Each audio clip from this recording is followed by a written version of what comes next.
property owner to dispose of the animal. Mr. Chair, I want to say thank you to Staff Sergeant Joe for that. That's far more than I expected, and certainly have a little more homework to do from the county's end. And I know the most difficult thing, if I may, to conclude my comments, Mr. Chair, is that people are always unsure how to dispose of, especially in the urban area. And so anyhow, from this angle here, I really appreciate you did your homework. You were ready for my question, and I certainly know what the OPP will do and will not do in the case of there's a raccoon. And a lot of people, in all due respect, they always err on the side of caution because often in the urban areas they don't come into contact that much with a raccoon, let's say, looking in their patio door, and it frightens, especially if there's children involved and pets. So thank you very much, Mr. Chair. I appreciate that. Jim? Thank you, Mr. Chairman. Same subject, and I appreciate Mayor Luke bringing this up because this is something that as councillors we do get the calls all the time, and that was very informative. Thank you for that.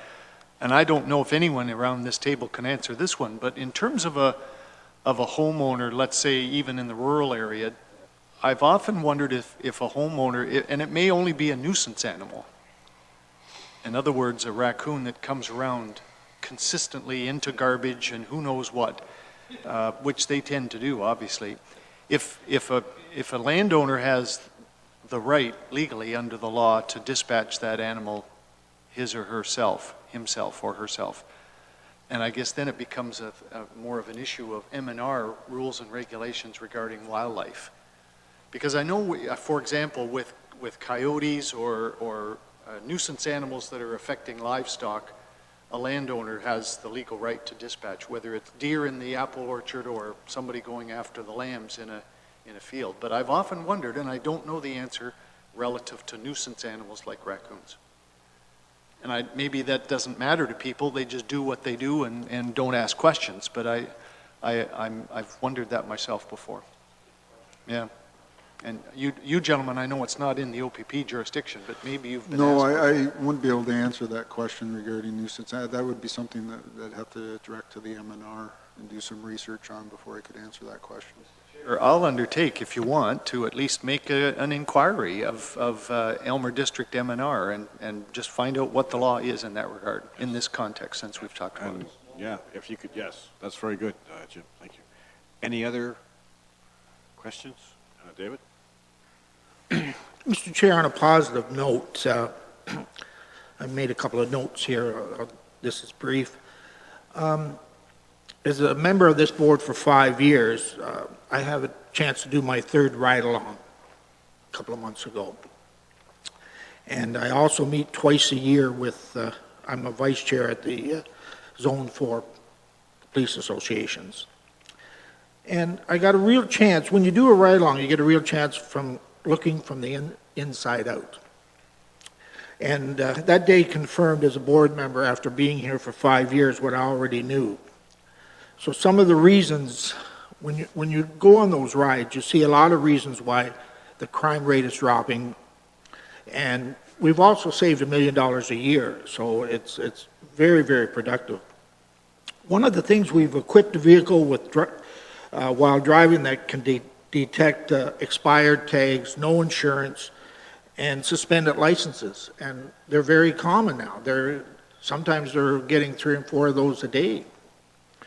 When an officer gets a call about speeding in an area, we now have the speed spies. A lot of areas don't have those. We put up the speed spy. Instead of putting an officer on the road for 4 hours at the wrong times, this speed spy picks up the information for up to 48 hours.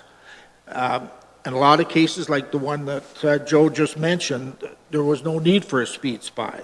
And if there is a need, then our officer's time is very valuable because it sits at the time when they are speeding. So a very good use of our officers.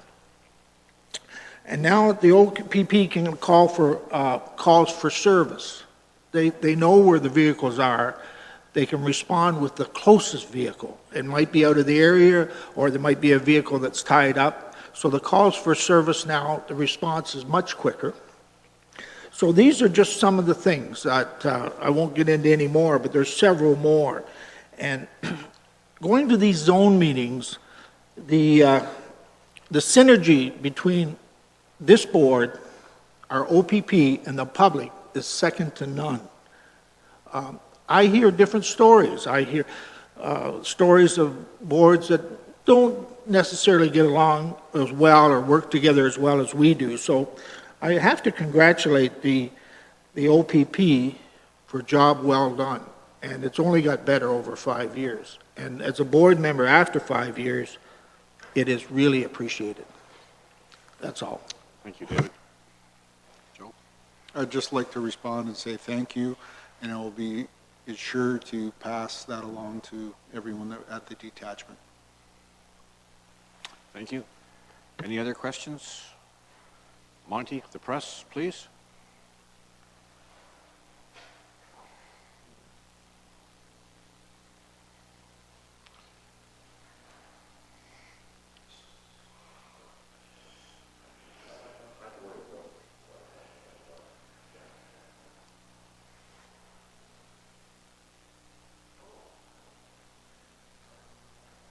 Yeah, okay. Thanks, Counselor. And thank you, Mr. Chairman. First things first, just some nuts and bolts. Staff Sergeant Joe. What's your last name, please? Got it. Great. Thank you. All righty. And to Counselor Oliver, you briefly mentioned the Catholic School Board's policy with regard to students and counseling. And I was just wondering if you could give a few more details. Is it one of these situations where if the kid goes to the guidance department, they can get all the counseling they need without having to ask anybody's permission? Yeah, that is my understanding based on the bit of investigating that I've done, that the Grand Erie District Board has chosen to implement a policy requiring parental consent for that counseling for students under the age of 18, whereas the Haldeman Norfolk RC Board has not chosen to implement a mandatory parental guidance policy. Great, thank you. And to Staff Sergeant Varga, you mentioned in passing that there's two varieties of pickup trucks out there that seem to be very popular with thieves. I believe you mentioned Sierra and Silverados.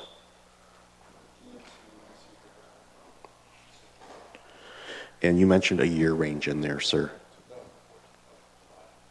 2004, 2005. Any theories as to why these seem to be targeted? Or are they just common?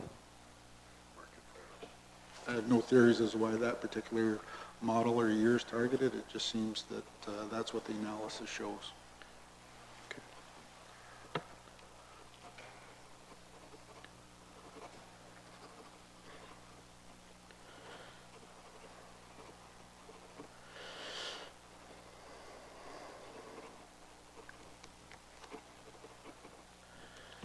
Alrighty. That's all today. Thank you very much. Appreciate your help. Thank you, Monty. Should we move, could I have a mover and a seconder, please, to close this session and we move into in-camera? Moved by David, second by Jim.